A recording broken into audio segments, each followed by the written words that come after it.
মুসলমানদেরকে ব্যাপক পরিমাণ সম্পদের মালিক হতে হবে। এটা এক নম্বর কথা, মুসলমানদেরকে সকল সম্পদের কি হতে হবে? মালিক হতে হবে। আল্লাহ তাআলা বলেছেন, ওয়ালাকাদ কাতাবনা ফিজ জাবুরি মিন বাদি যিকরি আন্নাল আরদা ইয়ারিসুহা ইবাদিয়াস সালিহুন। আমি আসমানি কিতাবগুলোতে এই কথা বলে দিয়েছি, এই জমিনের প্রকৃত মালিক, এই পৃথিবীর মালিক হচ্ছে দিনদার লোকেরা, আল্লাহওয়ালা লোকেরা, নামাজি লোকেরা, যাকাত যারা দেয়, হজ যারা করে, যারা মানুষের প্রতি অন্যায় আচরণ করে না, হালালভাবে জীবন যাপন করে, এই সকল ব্যক্তিরা এই জমিনের মালিক।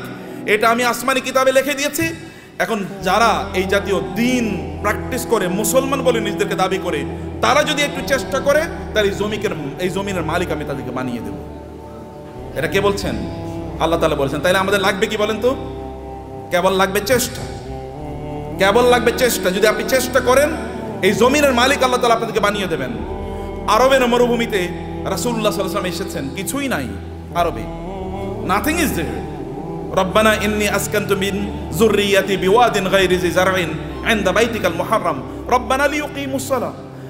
ইব্রাহিম আলাইহিস সালামকে আল্লাহ নির্দেশ দিলেন, আপনার সন্তান এবং আপনার স্ত্রীকে মক্কার মরুভূমিতে রেখে আসেন। মরুভূমিতে এখনো কিন্তু কিছু উৎপাদন হয় না, কারণ ওটা উৎপাদনের মতো না। ওইখানকার মাটি উৎপাদন করে না, ওইখানে পাথুরে মাটি, এমনকি পাহাড়গুলো পর্যন্ত পাথরের। আমাদের দেশে তো পাহাড় হলো মাটির, কিন্তু সেখানে পাহাড় মাটির না, পাথরের পাহাড়। এখানে কিছুই উৎপাদন হয় না, এবং সেখানে কোনো সোর্স অফ ওয়াটারও নাই, পানিরও ব্যবস্থা নেই, জমজম ছাড়া কোনো পানির ব্যবস্থা নাই। তাহলে সেখানে উৎপাদন হবে কি দিয়ে? কিন্তু আল্লাহ তাআলা বললেন যে ইব্রাহিম আলাইহিস সালাম তার সন্তান এবং স্ত্রীকে এখানে রেখে এসে আল্লাহর কাছে দোয়া করলেন, হে আল্লাহ, এখানে রেখে গেলাম, এখানে তুমি আমার এই পরবর্তী প্রজন্মদের জন্য রিজিক হিসাবে ফল এর ব্যবস্থা করে দিও, ফল, ফ্রুটসের ব্যবস্থা করে দিও। এবং আপনি জানেন, এখনো যারা মক্কায় যান হজ বা উমরা করতে, আপনি গিয়ে দেখবেন পৃথিবীতে কোথাও যদি কোনো ফল উৎপাদন হয়, ওই ফল ওই পৃথিবীর ওই দেশে না পাওয়া গেলে ওটা মক্কায় পাওয়া যায়। ইব্রাহিম আলাইহিস সালামের দোয়া, 1000 বছর আগের দোয়া, আল্লাহ তাআলা কবুল করে নিয়েছেন। ইব্রাহিম আলাইহিস সালাম তার সন্তানকে রেখে গেলেন, তার স্ত্রীকে রেখে গেলেন। That was the effort which he has done। তার পক্ষে এতটুকুই করা দরকার ছিল, তিনি এতটুকুই করেছেন, বাকিটা আল্লাহ সুবহানাহু ওয়া তাআলা ব্যবস্থা করে দিয়েছেন। আল্লাহ তাআলা আপনাদেরকে লক্ষ্য করে বলেছেন, ওয়া'ইদ্দু লাহুম মাসতাতা'তুম মিন কুওয়াতিন ওয়া বিররিবাতিল খাইলি তুরহিবুনা বিহি আদুওয়াল্লাহি ওয়া আদুওয়াকুম। আচ্ছা, পৃথিবীর এখন সবচেয়ে বেশি সম্পদ কি মুসলমানদের হাতে নাকি অমুসলমানদের হাতে বলেন তো? আপনি কি আমার কথা বুঝতে পারছেন? পেছন থেকে বুঝতে পারেন নাই, বুঝতে পারছেন আপনারা বলেন তো পেছন থেকে? আচ্ছা, পৃথিবীর সকল বেশি সম্পদের মালিক কারা, মুসলমানরা না অমুসলমানরা? অমুসলমানরা। কেন? আল্লাহ বলছেন মুসলমানরা মালিক হবে বেশি, আর অমুসলমানরা কেন মালিক হলো? What is the problem? Problem কোথায়? প্রবলেম হলো আমরা মুসলমানরা কেবল নিজেকে কনজিউমার বানাইছি, আমরা নিজেকে প্রডিউসার বানাই নাই। পৃথিবীর সবচেয়ে বড় বড় ব্র্যান্ডগুলোর মালিক কারা বলেন তো? পৃথিবীর সবচেয়ে বড় বড় ব্র্যান্ডগুলোর মালিক কারা?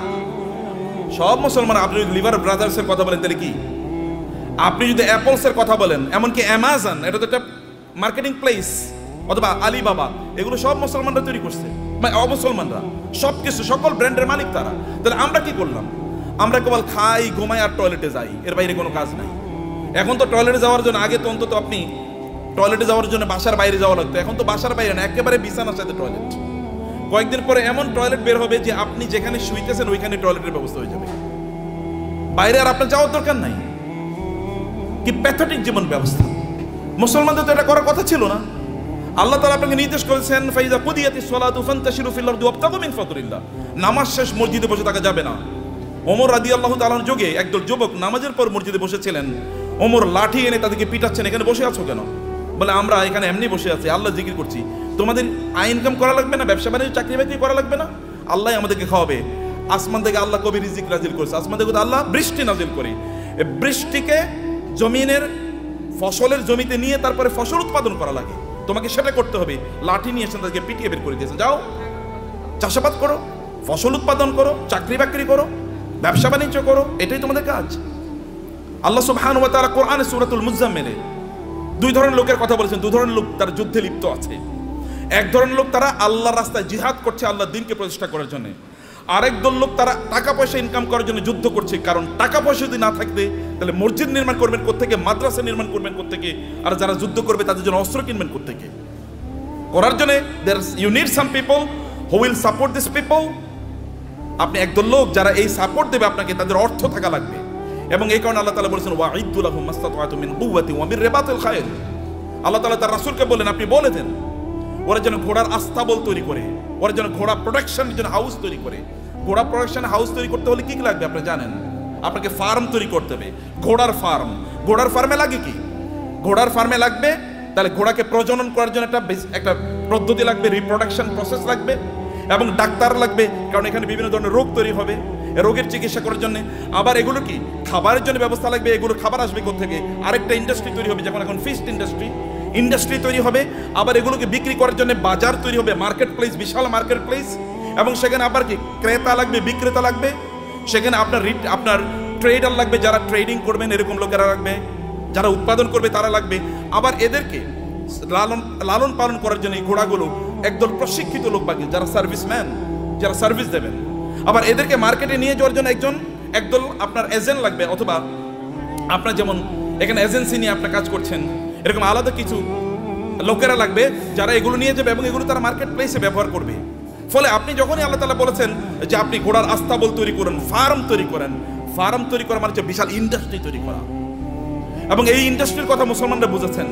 প্রায় 1200 বছর জুড়ে রাসূলের আগমনের পর থেকে শুরু করে 1200 বছর জুড়ে গোটা পৃথিবীর সকল প্রায় ইন্ডাস্ট্রির মালিক ছিল মুসলমানরা, অধিকাংশ ব্র্যান্ডের মালিক ছিল মুসলমানরা। কিন্তু আমরা যখন এই ব্র্যান্ড থেকে বের হয়ে গেলাম, যখন আমরা মনে করলাম আমরা ওই যে বৈরাগী জীবন যাপন করলাম, খ্রিস্টানদের মতো বৈরাগী জীবন যাপন করা শুরু করে দিলাম, না আমি মাওলানা সাহেব, আমি ইমাম সাহেব, আমি কেবল আজান দেবো, আমারে যা পয়সা লোকেরা যা দান সাদাকা করে এই দান সাদাকা খায় আমি বাঁচবো, এইরকম মানসিকতা যখন আমাদের তৈরি হয়ে গেল, আমি যাকাত খাবো, এইরকম মানসিকতা যখন তৈরি হয়ে গেল, তখন আমাদের কাছ থেকে চলে গিয়েছে অন্যদের কাছে নেতৃত্ব। পৃথিবী তারাই নেতৃত্ব প্রদান করে যাদের হাতে টাকা থাকে, এটা মনে রাখবেন। যাদের হাতে অর্থ থাকে তারাই পৃথিবী নিয়ন্ত্রণ করে। আমেরিকা কেন সুপার পাওয়ার? তাকে কেন ব্রিটিশরা সুপার পাওয়ার ছিল?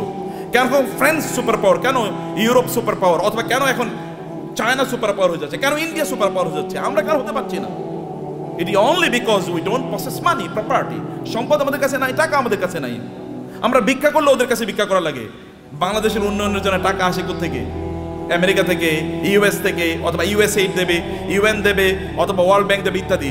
ওগুলো কি আমাদের কি দেয়? সাদাকাই তো দেয়। জাকাত মানে জাকাত হতে বা তারা দেয় না, তারা সাদাকা দেয়, তারা চ্যারিটি করে, তারা দান করে আমাদেরকে। আর দান করা হাত, এই হাতই গোটা পৃথিবী নিয়ন্ত্রণ করবে। যে হাত দান গ্রহণ করে, এই হাত পৃথিবী কোনোদিন নিয়ন্ত্রণ করতে পারে না। আল্লাহ সুবহানাহু ওয়া তাআলা কোরআনে উল্লেখ করেছেন যে আমরা যেন আকিমুস সালাতা আতুজ যাকাতা, নামাজ পড়ো যাকাত খাও। বুঝেন না আপনারা এখনো? আল্লাহ কি বলেছেন? নামাজ পড়ো যাকাত খাও, নাকি? কেন বুঝেন না? কথা বলছেন না কেন? আপনার এতগুলো লোক, কোনো আওয়াজ নাই। নামাজ পড়ো জাকাত খাও, নামাজ পড়ো। তোর জাকাত কবে দেবেন আপনি? আপনাকে জাকাত দেওয়ার মতো সম্পদের মালিক হওয়া লাগবে। আল্লাহ বলেছেন প্যারালাল।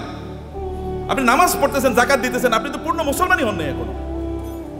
জাকাত দেওয়ার মতো প্রপার্টি অর্জন করতে হবে। কেন আপনি বসে থাকেন? আপনার অলসতা। আল্লাহ রাসূল আল্লাহর কাছে দোয়া করেছেন, আল্লাহুম্মা ইন্নী আউযু বিকা মিনাল হাম্মি ওয়াল হাযান ওয়া মিনাল আজজি ওয়াল কাসাল। হে আল্লাহ, আমি অক্ষম অথবা অলস, এই দুটা থেকে আল্লাহর কাছে তিনি আশ্রয় চেয়েছেন। আমি অক্ষম যে আমি আয় ইনকাম করতে পারি, আমি অলস, আমি ইনকাম করার জন্য বাস রাস্তায় বের হই না, আমি বাজারে যাই না, আমি প্রোডাকশন হাউস তৈরি করি না, অথবা আমি ট্রেডিং সেন্টার তৈরি করি না, আমি বৈশা থাকি আর খাই, এবং আমি তোমার কাছে মান্না সালওয়ার জন্য দোয়া করি, তুমি আমার জন্য মান্না সালওয়া পাঠাইও। এইরকম যেন আমি না হই। আমি যেন অ্যাক্টিভলি এঙ্গেজ থাকি সমাজে, আমি যেন কাজ করি সমাজে। আপনার নবী কি করেছেন? নবী হওয়ার আগেও তিনি বিজনেস করেছেন, নবী হওয়ার পরেও তিনি বিজনেস করেছেন। সাহাবায়ে কেরামদের মধ্যে দেখেন, আবু বকর রাদিয়াল্লাহু তাআলা যখন তিনি খলিফা হিসেবে তাকে নির্ধারণ করা হয়, তিনাকে খলিফা তৈরি করা হয়, তিনি যাচ্ছেন মাথায় কাপড়ের পুটলি নিয়ে তিনি বাজারে যাচ্ছেন। ওমর বলেন, আপনি যাচ্ছেন কই? বলে, বাজারে যাচ্ছে, আমার সংসার চলা লাগবে না? তিনি খলিফা। এখন প্রেসিডেন্ট যদি অথবা প্রাইম মিনিস্টার যদি ব্যবসা করে, আপনি বলবেন এ তো ওইদিকে ব্যবসা করে। কেন প্রাইম মিনিস্টার ব্যবসা করবে না? কেন প্রেসিডেন্ট কেন ব্যবসা করবে না? মন্ত্রী কেন ব্যবসা করবে না? করবে। ব্যবসা তো আমাদেরই করা উচিত, কারণ আমরা inherently by born, by virtue of our identity, আমরা মুসলিম হওয়ার কারণে, কোরআনের ধারক এবং বাহক হওয়ার কারণে আমাদেরকে বিজনেস করা লাগবে। আমাদেরকে সম্পদ উপার্জনের করার জন্য আমাদেরকে এই পদ্ধতি আবিষ্কার করা লাগবে আমাদেরকে, সম্মানিত ভাইয়েরা। কিন্তু এটা হলো একটা দিক। কিন্তু এই সম্পদ যেন আমাকে কারুনের মতো না বানায় ফেলায়। সম্পদ যেন কি না করে? কারণে যদি, তাহলে এক নম্বর কথা হচ্ছে আপনি নামাজও পড়বেন না, জাকাতও দেবেন। এখন থেকে আপনাকে সিদ্ধান্ত নিতে হবে যে এই রমাদান থেকে আপনি জাকাত দিতে পারবেন, এরকম চেষ্টা আপনি শুরু করবেন ইনশাআল্লাহ। নাকি বলেন? ভাই আপনার এলাকায় আপনি সবচেয়ে বড় ধনী হন, সমস্যা কি? সম্পদ উপার্জন করে হারাম নাকি? সম্পদ উপার্জন করা হারাম? নো, সম্পদ উপার্জন করা তো ফরজ, ইনকাম করা ফরজ, ইনকাম করা ফরজ। ইসলাম প্রচারে সবচেয়ে বেশি অবদান কার ছিল? আবু বকর। আবু বকরের চেয়ে মক্কায় ধনী কে ছিল? ইসলাম প্রচারের ক্ষেত্রে সবচেয়ে বেশি অবদান ছিল খাদিজাতুল কুবরা রাদিয়াল্লাহু তাআলা আনহার। খাদিজাতুল কুবরার চেয়ে মক্কায় ধনী নারী কে ছিল? ইসলাম প্রচারের ক্ষেত্রে, ইসলাম প্রতিষ্ঠার ক্ষেত্রে ওসমান ইবনে আফফান রাদিয়াল্লাহু তাআলা সবচেয়ে বেশি অবদান ছিল। এখনো আরবে, সৌদি আরবে, এখনো মদিনাতে ওসমান ইবনে আফফানের নামে এখনো ওইরকম বাগান আছে, যে বাগান থেকে এখনো যে উৎপাদন, এগুলো এখনো দিনের কাজে লাগে, এখনো চ্যারিটি হিসেবে সারা পৃথিবীতে সেগুলো টাকা পৌঁছে যায়। এখনো যে মক্কায় যে ক্লক টাওয়ার আপনারা দেখেন, এটা কিন্তু সাদাকা, এটা কিন্তু ওয়াকফের। এখানকার টাকা যা ইনকাম, এগুলো কিন্তু মানব কল্যাণে। আপনাদের দেশে হয়তো বা এখানকার কল্যাণে টাকা চলে আসে। তা আপনাকে তো এরকম অর্থবৃত্তের মালিক আপনাকে হওয়া দরকার, অর্থ ইনকাম করতে হবে, ফরজ। এর কারণে আপনি তখন, কারণ এদের অবস্থা দেখেন, আবু বকরের মতো গোটা পৃথিবীর সকল মুসলমানকে যদি একত্রিত করা হয়, আবু বকরকে যদি একত্রিত করা হয় রাদিয়াল্লাহু তাআলা আনহু, তাইলেও আবু বকরের আমলের দাড়িপাল্লাটা অনেক ভারী হয়ে যাবে। কেবল ইবাদত করেই, এই তথাকথিত এই যে কথিত যে ইবাদত আছে, এই রিচুয়াল, আপনি নামাজ পড়লেন, কোরআন তেলাওয়াত করলেন, ইত্যাদি ইত্যাদি, এর মাধ্যমে এই জায়গায় যাওয়া যায় না। You need financial contribution to the establishment, to the preaching and the propagation of Islam. ইসলামকে মানুষের কাছে পৌঁছে দেওয়ার জন্য আপনার অর্থনৈতিক অবদান লাগবে। এই অবদানের কারণে আল্লাহ সুবহানাহু ওয়া তাআলা নামাজকে যেমনিভাবে ফরজ করে দিয়েছেন, তিনি আমাদের জন্য যাকাতকেও ফরজ করে দিয়েছেন। এখন আপনি বলবেন যে আমি টাকার মালিক হলে যেন যাকাত দেবো। আল্লাহ বলছেন তুমি টাকার মালিক হয়ে যাকাত দাও, তোমার জন্য ফরজ। টাকার মালিক হয়ে যাকাত, আল ইয়াদুল উলিয়া খায়রুম মিনাল ইয়াদিস সুফলা। দানের হাত আল্লাহর কাছে প্রিয়। যে ব্যক্তি দান করে তার যে মর্যাদা, যে নেয়ার মধ্যে কি সওয়াব আছে নাকি? যে ঠিক আছে ভাই, আপনি ভিক্ষা করেন রাস্তায়, ভাই আমার একটু দেন না, এরপরে আপনার আমল নামায় কেবল সওয়াব ঢুকতে থাকবে, সওয়াব ঢুকতে থাকবে নাকি? তাহলে সবাই ভিক্ষা, এবং মুসলমানরা প্রায় ভিক্ষার জাতি হয়ে গেছে। মাহফিল করলেও ভিক্ষা লাগে, মসজিদ বানাইলেও ভিক্ষা লাগে। কেমন অবস্থা এটা? এটা কেন আপনি করলেন? আপনারা কেন ইসলামকে এরকম জায়গায় নিয়ে আসছেন? আমরা কেন নিয়ে আসি? আমি আলেমদের কথা বলছি, আপনাদের বলছি না। কেন এই জায়গায় নিয়ে আসবেন? এই জায়গায় আনার কথা ছিল না। You do something in order to earn money. আপনি মর্যাদার সাথে পৃথিবীতে বেঁচে থাকবেন, আপনি দেবেন, এরকম জায়গায় আপনি যাবেন। ওমর রাদিয়াল্লাহু আনহু যুগে যাকাত নেওয়ার মতো লোক পাওয়া যায় নাই। মুসলমানদের অবস্থা দেখেন, মরুভূমিতে আফ্রিকাতে লোকজন আফ্রিকা থেকে যাকাতের টাকা নিয়ে এসে ওমর কাছে আসে, ওমর রাদিয়াল্লাহু আনহুর কাছে আসে। ওমর বলে এগুলো কি? বলে যাকাতের টাকা। এখানে নিয়ে আসছে কেন? মদিনায় তো যাকাত নেওয়ার মতো কোনো লোক নাই, মক্কায় যাকাত নেওয়ার মতো কোনো লোক নাই। আমাদের আফ্রিকাতেও তো যাকাত নেওয়ার মতো কোনো লোক নাই। কর্মুখী আফ্রিকাতে যাকাত নেওয়ার মতো কোনো লোক নাই যখন মুসলমানদের শাসন চলেছে। এখন আমরা সব জায়গায় ভিক্ষা। আফ্রিকা মানে হচ্ছে ভিক্ষুকের জাতি, অথবা আন্ডার ডেভেলপ, লিস্ট ডেভেলপ, অথবা সবচেয়ে অনুন্নত দেশ। বাংলাদেশ মানে হচ্ছে ফকিরের দেশ, আমরা এরকম মনে করে থাকি। আপনাদেরকে দায়িত্ব নিতে হবে এই বাংলাদেশের মুসলমানদেরকে, অথবা এই সমগ্র জাতিকে অবশ্যই দারিদ্র থেকে অথবা এই ভিক্ষাবৃত্তি থেকে জাতিকে উদ্ধার করতেই হবে আমাদেরকে। এবং কিছু ব্র্যান্ড ডেভেলপ করেন, ডু সামথিং। এটাও ইবাদত। বিজনেসের চেয়ে বড় ইবাদত নাই। বিজনেসের লোকেরা জান্নাতে নবী রাসূলদের সাথে থাকবে। আল্লাহ রাসূল বলেছেন যারা বিজনেস করে, সৎ বিজনেস করে, তারা নবী রাসূলদের সাথে থাকবে জান্নাতে। অন্যরা কিন্তু এরকম থাকতে পারবে না। আমার মতো এরকম খালি দাওয়াত দিয়ে গেলাম আর আপনার কাছে আসলাম, আশা করছি কিছু টাকা দিলে এরপরে আমার সংসারটা চলবে, আছে কিনা এরকম? আপনার প্রফেশন কি? ব্যবসা কি? আপনার চাকরি কি? কলে আমি ওয়াইজ হলো আমার চাকরি। ওয়াইজ কোনো চাকরি নাকি? ওয়াজ কি কোনো চাকরি? কিন্তু আমাদের দেশে এটা চাকরি হয়ে গেছে। আপনার চাকরি কি? আমি ইমামতি হলো আমার চাকরি। নো, ইমামতি চাকরি না। আমার এরকম হওয়া দরকার ছিল, আমার সাইড বিজনেস আছে, বাকি কাজগুলো আমি এভাবে করি। প্রিয় ভাইরা, বলছিলাম 10 মিনিট, মনে 10 মিনিট হয়ে গেছে। আচ্ছা, লাস্ট 2-3 মিনিট আপনাদেরকে শেষ করে দিই। তার মধ্যে ইয়া রব না, ভাই আছেন, যে শেখরা আছেন, ওনার কথা বলবেন। আপনারা তো প্রচন্ড রাগান্বিত পৃথিবীতে, তাই না? রাগ করছেন তো কথা শুনে? আচ্ছা, পিছন থেকে কানো আওয়াজই শুনি না, ঘটনা কি? এই পিছনে একটু ক্যামেরাটা ধরেন তো দেখি সবাই আছে কিনা, জীবিত। জীবিত আছেন নাকি? মাশাআল্লাহ মাশাআল্লাহ মাশাআল্লাহ। একটু হাতটা নাড়ান তো দেখি, হাতের ব্যায়াম হোক। গুড, ঠিক আছে, নামান, হাত নামান। ভাইরা আমার, সম্পদের মালিক হওয়ার জন্য আমি আপনাকে অনুপ্রাণিত করছি। আপনার সম্পদের মালিক হন, কিন্তু সম্পদের মালিক কারুনের মতো হওয়ার জন্য করবেন না। আল্লাহ সুবহানাহু ওয়া তাআলা সূরাতুল কাসাসে কারুনের ঘটনা বলেছেন। যদি সময় পান তাহলে আজকে বাসায় গিয়ে সূরাতুল কাসাসে এই কারুনের আয়াতগুলো, যেখানে আল্লাহ তাআলা বলেছেন ইন্না কারুনা, আয়াত নাম্বার হচ্ছে 40 থেকে শুরু করে 76 থেকে শুরু করে কারুনের ঘটনা পড়বেন। সূরাতুল কাসাস। ইন্না কারুনা কানা মিন কওমি মূসা ফাবাগা আলাইহিম ওয়া আতাইনাহু মিনাল কুনুজি মা ইন্না মাফাতিহাহু লা তানূউ বিল উসবাতি উলিল কুওয়া ইয ক্বালা লাহু কওমুহু লা তাফরাহ ইন্নাল্লাহা লা ইউহিব্বুল ফারিহিন। আল্লাহ সুবহানাহু ওয়া তাআলা বলেছেন, কারণের গল্প আমাদেরকে বলছেন। তাহলে আমার আলোচনা দুটো পার্ট, এর একটা পার্ট আমি শেষ করলাম। আপনাদেরকে সম্পদের মালিক হতে হবে, প্রচুর পরিমাণ সম্পদের মালিক হতে হবে, যেন মানুষ যেন না বলে মুসলমানরা ভিক্ষুকের জাতি, আপনি যেন দিতে পারেন, অন্যরা যেন আপনাদেরকে দেখে বলে যে না এ তো মুসলমান, এর মতো হতে হবে, আপনি তার মতো হতে। এখন আমরা এক্সাম্পল দিতে গিয়ে এখন আমরা ধরেন তৌহিদ ভাই ছাড়া আর কাউকে এক্সাম্পল দেওয়ার মতো লোক পাচ্ছি না। মানে যারা দ্বীন প্র্যাকটিস করে, আবার অনেক সম্পদের তারা প্রবাহ তৈরি করেছে সমাজে, নিজেই কেবল সম্পদের মালিক হয় না, সম্পদের মালিক বানানোর রাস্তা তৈরি করে দিয়েছে। এরকম লোক আমার সামনে খুব বেশি নাই। আমি বলতে গেলে বিল গেটসের কথা বলে, ওয়ারেন বাফেটের কথা বলতে হয়, এলিয়ন মাস্কের কথা বলা লাগে। তো মুসলমানদের এলিয়ন মাস্ক কই? মুসলমানদের যদি আপনি দেখেন বিভিন্ন আরবের যে সকল শেখরা আছে, ওই যে আরবের রাজা বাদশারা, কেবল ওদের নাম শুনলেই শোনা যায় ওই দেশে তার বিশাল একটা কি আছে, একটা রেস্ট হাউস আছে, ওইখানে ওই সমুদ্রের তীরে তার বিশাল একটা বাংলো আছে, হাবিজাবি ইত্যাদি ছাড়া আর কিছুই আলোচনা শুনি না। আর যখন আপনি এলন মাস্কের কথা শোনেন, তখন আপনি শোনেন যে ও ওই যে ইয়ের দেশে, চাঁদের দেশে এখন জায়গা বেচতেছে, জায়গা বিক্রি করতেছে, ওইখানে কি করে।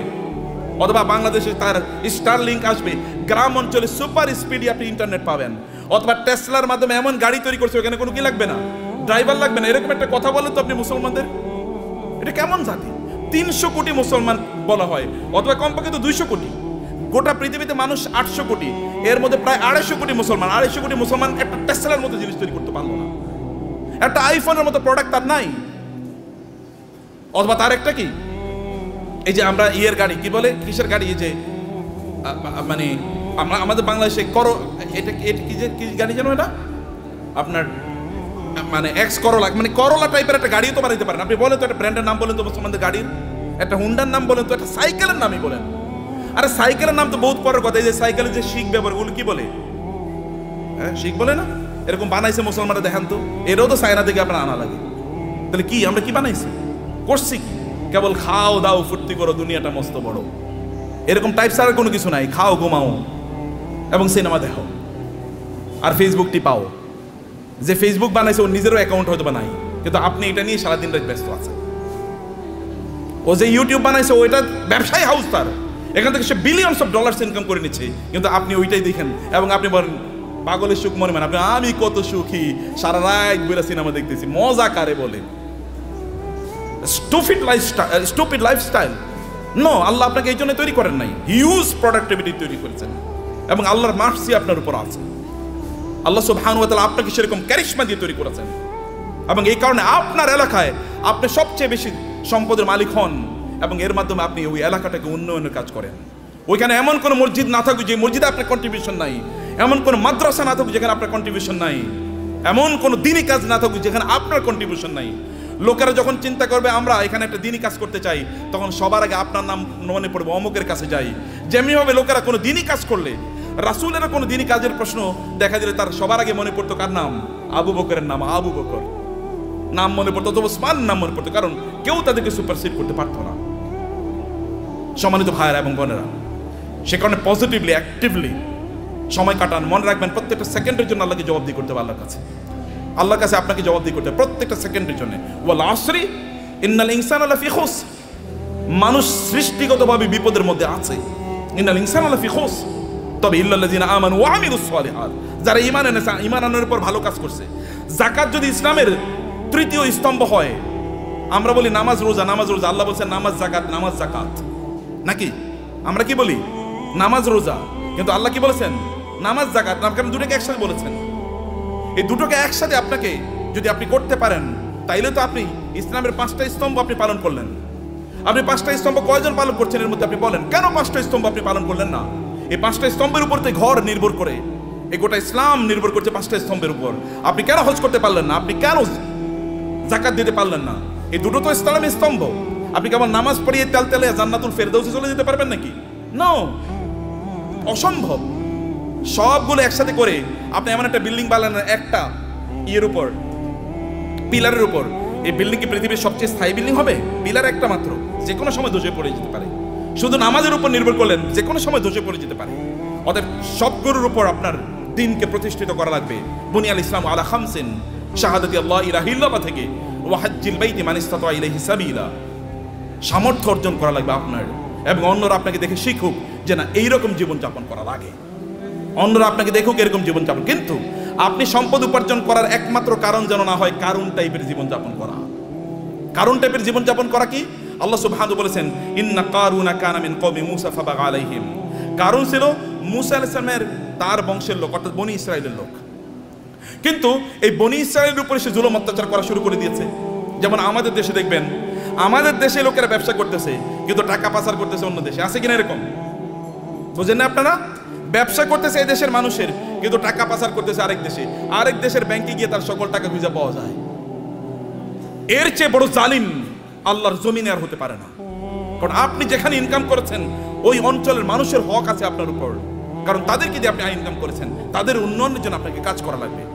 ফেরাউনি মানে কারুনি টাইপ এরকম, যে কারুন এরকম করেছে কিন্তু সেই লোকজনের উপর সে জুলুম এবং অত্যাচার চালিয়ে দিল, এবং তার কি পরিমাণ সম্পদ ছিল আল্লাহ তাআলা বলেছেন যে ওয়া আতাইনাহু মিনাল কুনুজি মা ইন্না মাফাতিহাহু লাতানু বিল উসবাতি উলিল কুওয়া, যে তার এত সম্পদ আল্লাহ তাআলা তাকে দিয়েছেন, সে কিন্তু গরিব একটা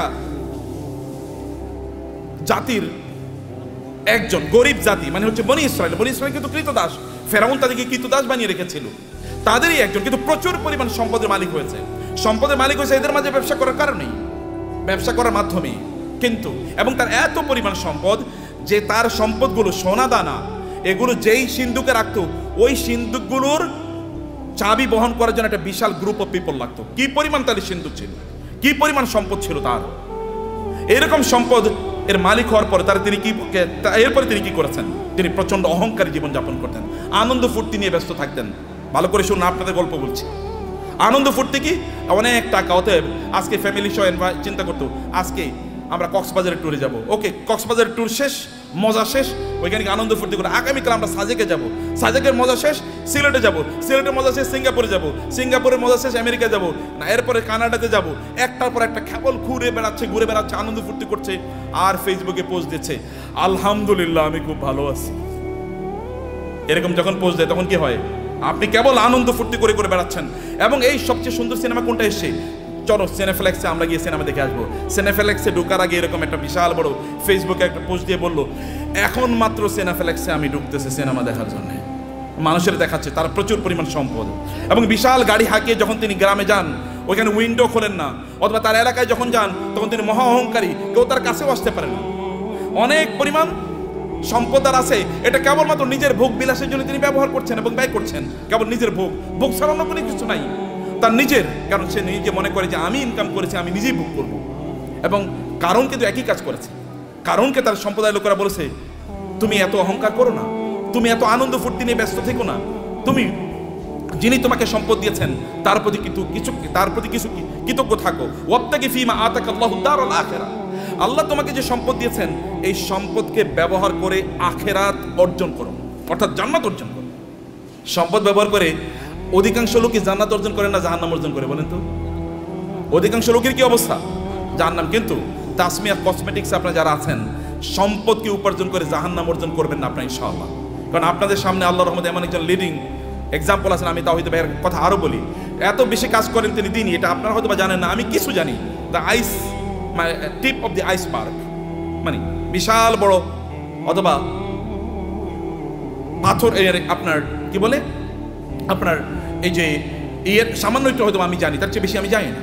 বরফের বিশাল খণ্ডের সামান্য একটু আমি জানি, এক ড্রপস অফ ওয়াটার, অথবা তার চেয়ে বেশি করে আল্লাহ তাআলা কবুল করে নেন। আমি বেশি প্রশংসা করতে চাই না, আপনাদেরকে বলতে চাই প্রিয় ভাইরা, আপনাদেরকে যে কথাটা বলতে চাই আপনারা শুনুন। সম্পদ উপার্জন করেছেন কেবল নিজের জন্য না।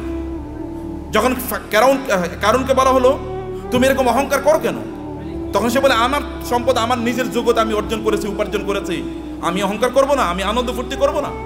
আমার তো থাকবে গাড়ি একটা না, গাড়ি 10টা থাকবে। এবং আপনি মানে খাবেন হচ্ছে এতটুকু, কিন্তু আপনি 10 জনের খাবার আপনি নষ্ট করবেন। আপনার লাগবে একটা, কিন্তু আপনি 10টা ব্যবহার করছেন। আপনার শার্ট আছে প্রায় 200, কোনটা যে কবে পড়বেন আপনি জানেন না। যদি প্রতিদিন একটা করে পড়েন তাইলে এরপরে সর্বশেষ শার্টটা পরার জন্য 3 বছর পরে শার্ট পড়তে পারবেন। এইভাবে আপনি আপনার লাইফস্টাইলকে তৈরি করে রেখেছেন। এটা ছাড়া আপনি কোনো কিছুই বুঝেন নাই, এবং মানুষকে আপনি দেখিয়ে বেড়ান আপনি কি পরিমাণ সম্পদের মালিক হয়েছেন। সম্পদের মালিক ব্যক্তি তার নিজের যোগ্যতা হতে পারে না। আপনি তৌহিদ ভাইকে জিজ্ঞেস করে দেখেন, সম্পদের মালিক হওয়ার জন্য আল্লাহর স্পেশাল অনুমোদন লাগে, আল্লাহর রহমত লাগে। আল্লাহ রহমত না দিলে কোনোদিন কেউ সম্পদের মালিক হতে পারে না। চেষ্টা করে সম্পদের মালিক, আপনি প্রচুর পরিশ্রম করবেন, এই কারণে সম্পদের মালিক হবেন এটা নয়। নাহলে রিক্সাওয়ালারাই সবচেয়ে বেশি সম্পদের মালিক হতো, অর্থাৎ দিন মজুররাই সবচেয়ে বেশি সম্পদের মালিক হতো। নো, আল্লাহ সুবহানাহু ওয়া তাআলা আপনাকে দেন পরীক্ষা করার জন্য। কিন্তু আপনি এই সম্পদ, আমি এই কথা আপনাকে বলবো না যে টাকা ইনকাম করেন আর কেবল কথিত আল্লাহ সুবহানাহু ওয়া তাআলার রাস্তায় ফি সাবিলিল্লাহ ছাড়িয়ে আপনি এটাকে ব্যবহার করেন, আমি তা বলছি না। আমি বলছি হারাম কাজে এগুলোকে ব্যবহার করেন না, সিনেমা দেখার জন্য ব্যবহার করবেন না। লেটেস্ট কি সিনেমা তৈরি হয়েছে, এটা নিয়ে কিনে নিয়ে আসো এবং সবাইকে নিয়ে আনন্দ ফুর্তি করে বেড়াবেন, অথবা আপনার ছেলে মেয়ে ওয়াইফ ইত্যাদিকে নিয়ে, বাচ্চাদেরকে নিয়ে আপনি যাবেন বিভিন্ন জায়গায় বেড়ানোর জন্য। আনন্দ ফুর্তিতে মেসে থাকবেন, লাল পানি খাবেন, অথবা জুয়া খেলবেন, অথবা অন্যান্য ফুর্তি ফ্যাশন করে বেড়াবেন। সেখানে কোনো দিনই পরিবেশ নাই, দিনই কোনো আচরণ নাই, এবং এর মধ্যে আপনি আনন্দ খুঁজে বেড়াচ্ছেন। আপনার টাকা আপনি এইভাবে ব্যয় করছেন। এই অর্থ ব্যয়ের মাধ্যমে আপনি জান্নাত কিনছেন না জাহান্নাম কিনছেন? আপনি কিনছেন জাহান্নাম, অথচ আল্লাহ অনুগ্রহ করে আপনাকে সম্পদ দিয়েছেন। আপনার সম্পদ ব্যবহার করে আপনি জান্নাত কেনেন। এগুলোকে হালাল উপায় ব্যবহার করলে আপনার জান্নাত কেন হয়ে যায়? আপনি হালাল ভাবে চলেন, নো প্রবলেম। এমনকি আপনার স্ত্রীর জন্য যদি আপনি গোলাপ ফুল কিনে নিয়ে যান, সেটাও আপনার জন্য কি, সেটাও কি সওয়াব। বলবে নতুন ফতোয়া নিয়ে আইছে, নতুন ফতোয়া, এটাই পুরান ফতোয়া, এটাই পুরান ফতোয়া। আপনার স্ত্রীর জন্য আপনি টাকা ইনকাম করেছেন, স্ত্রীর জন্য গোলাপ ফুল কিনে নিয়ে যান, তার জন্য নতুন একটা আইটেম কিনে নিয়ে যান এবং তাকে খুশি করেন, কারণ তাইলে আপনার সংসার ঠিক থাকবে, আপনার সন্তানটা ঠিক মতো চলবে। এটাও কি, এটাও দিনদারি, এটাও ইবাদত। অতএব আপনি হালাল পথে আপনার সম্পদগুলো ব্যবহার করেন, এর মাধ্যমে আপনি ওয়াবতাগি ফীমা আতাকাল্লাহু দারাল আখিরা ওয়ালা তানসা নাসিবাকা মিনাদ দুনিয়া। আমি বলি না আপনি সাজেকে যাবেন না, আমি বলি না সিলেটে যাবেন না, আমি বলেছি ওখানে যান এবং আপনার সন্তানকে নিয়ে আপনি সেখানে জামাতের সাথে নামাজ আদায় করুন। লোকেরা দেখুক যে পর্যটনে এসেও তারা কি করছে, জামাতে তারা নামাজ আদায় করছে, মিস করছে না। আপনি বিচে তখন যান যখন নামাজের সময় না, লোকেরা দেখুক যে তিনি নামাজকে প্রায়োরিটি প্রদান করছেন। লোক ওইখানে গিয়েও আপনি দান সাদাকা করুন, লোকেরা দেখুক যে লোকটা আল্লাহ সুবহানাহু ওয়া তাআলাকে আনন্দ করতে এসে আল্লাহকে ভুলেন নাই, আল্লাহকে তিনি তার প্রায়োরিটির মধ্যে রেখেছেন। ওইখানে আপনি গিয়েছেন, এখন অর্ধ উলঙ্গ হয়ে আপনি ঘুরবেন না। আপনার স্ত্রী, তিনি সেখানে পর্দার মধ্যে থাকবেন না, আপনি তাকে দেখিয়ে দেখিয়ে শো পিসের মতো, চিড়িয়াখানার চিড়িয়ার মতো তাকে এরকম দেখায় দেখায় বেড়াবেন, এরকম করবেন না। তাইলে আপনি কি হলো, আপনার সম্পত্তি আপনি জান্নাত উপার্জন করলেন, জাহান্নাম আপনি উপার্জন করলেন না। আপনার সম্পদের কারণে অন্যকে ছোট তুচ্ছ তাচ্ছিল্য করে দেখবেন না, দেখাবেন না। আপনার ড্রাইভার, তাকে তুই করে বলা, আপনার সন্তানও তাকে তুই করে বলে, আপনি তুই করে বলছেন। আপনার বাসায় বুড়ো মহিলারা কাজ করে, তাদেরকে আপনি তুই করে বলছেন, আপনি নিজেও তুই করে বলছেন, আপনার বাচ্চারও তুই করে বলে। এটা কেমন কথা হলো? তিনি তো আপনার মায়ের সমান বয়সের, আল্লাহ তাকে না দিয়ে পরীক্ষা করছেন, আপনাকে দিয়ে পরীক্ষা করছেন। লাইফস্টাইলে অহংকার যদি কেউ করে, তাহলে কারণের অবস্থা কি হয়েছিল? এত ব্যাপক পরিমাণ সম্পদ, লোকেরা তাকে দেখলে বলতো, আহা, কারণের মধ্যে যদি সম্পদ আমার থাকতো, আমাদের থাকতো। কিন্তু কোনো এক সময় কারণের এই আনকন্ট্রোল জীবনযাপনের কারণে আল্লাহ তাকে ধ্বংস করে দিয়েছেন, মাটির নিচে তাকে এবং তার সম্পদকে মাটির নিচে পুঁতে দিয়েছেন। তখন লোকেরা বলো, আল্লাহ আমাদেরকে বাঁচিয়েছেন, আমরা কারণের মতো হই নাই, আল্লাহ আমাদেরকে বাঁচিয়েছেন। সম্মানিত ভাইরা, আপনার সম্পদের প্রতি অন্যের অধিকার আছে, এই অধিকারগুলো দান করুন। মনে করবেন আল্লাহ যদি আপনাকে দেয়, তাহলে আপনার লাইফস্টাইলই কেবল বাড়াবেন না। আগে গাড়ি ছিল সাধারণ গাড়ি, এখন আপনি মার্সিডিজ বেঞ্জ কিনলেন, মার্সিডিজ বেঞ্জে এখন চলেন, এখন BMW কিনবেন। BMW এখন এগুলো সেকেলে, এগুলো এখন ছোট লোকেরা ব্যবহার করে। এখন আপনার একটা প্রাইভেট জেট লাগবে, এখন আপনার প্রাইভেট জেটেও চলে না। এখন আপনার কি লাগবে? এখন আর আপনি বাংলাদেশ থাকেন, এখন আপনি ধরেন কোথাও আপনি এই দেশে এরকম ছোট দেশে মানুষ থাকে নাকি? এখন আপনি অন্য দেশে চলে গেছেন, এখানে আপনি আসেনও না, এখানকার মানুষের প্রতি আপনার কোনো দায়ও নাই, দায়িত্ব নাই। এখানকার টাকা পয়সা লুট করে, ব্যাংকের টাকা লুট করে এবার আপনি অন্য দেশে গিয়ে পালিয়ে চলে গেছেন। এরকম যেন কোনো অবস্থা না হয়। আপনাকে নিশ্চয়ই আপনাকে এই দেশের মানুষের প্রতি আপনার যে দায় আছে, এই দায়িত্ব আপনাকে পালন করতে হবে। আমি এই বলার কথা বলি আপনাদেরকে শেষ করছি প্রিয় ভাইরা। তাহলে এক নম্বর যে সম্পদের মালিক হন এবং হালালভাবে পবিত্রভাবে সম্পদের মালিক হন। মালিক অর্জনের চেষ্টা করুন, দিনরাত যা কাজ করবেন। আপনি যদি সম্পদের মালিক অর্জনে দৌড়ান, এই দৌড়টাকে আল্লাহ সুবহানাহু ওয়া তাআলা ইবাদত হিসেবে আপনার আমলনামায় লিখে দেবে। এবং দুই নম্বর বিষয় হচ্ছে, যা আয় ইনকাম করছেন, এগুলো কেবল আপনি নিজের জন্য করছেন এরকম না, মানুষের সাথে ভাগাভাগি করেন। অন্যের অধিকার আছে, পাড়া প্রতিবেশীর অধিকার আছে, আত্মীয় স্বজনের অধিকার আছে।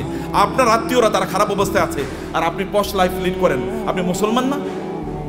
আপনার এতটুকু সামান্য আত্মমর্যাদা নাই, আপনার মানবিকতা নাই, মানবিক মূল্যবোধ নাই। কিয়ামতের দিন আল্লাহর সামনে দাঁড়াবেন, আল্লাহ আপনাকে বলবে, তুমি এত ভালো জীবনযাপন করেছো আর তোমার আত্মীয়রা না খেয়ে মারা গিয়েছে। সেদিন কি উত্তর দেবেন? সেদিন বলবেন, আল্লাহ আমার আবার দুনিয়ায় পাঠাও, আমি দুনিয়ায় প্রচুর পরিমাণ দান সাদাকা করে এবার আমি আখিরাতে আসতে চাই, কেউ সেদিন আর পৃথিবীতে আল্লাহ তাআলা আমাদেরকে ফেরত পাঠাবেন না, কারণ দুনিয়া একবার, দুনিয়া কি একবার। সম্মানিত ভাইরা, আমি এগেইন আমাদের তাওহীদ ভাইয়ের প্রতি কৃতজ্ঞ যে এই অনার আমাকে দেওয়ার কারণে। বারাকাল্লাহ ফিকুম, থ্যাংক ইউ ভেরি মাচ।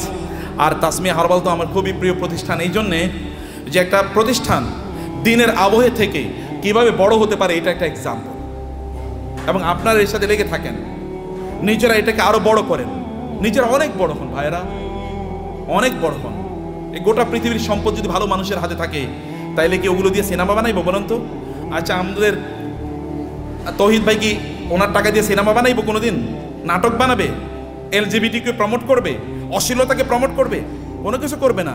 হলে ভালো কাজে চলবে, অথবা এই যে আপনাদের জন্য ব্যয় হবে, অথবা দেশের উন্নয়নে সেটা কাজে লাগবে।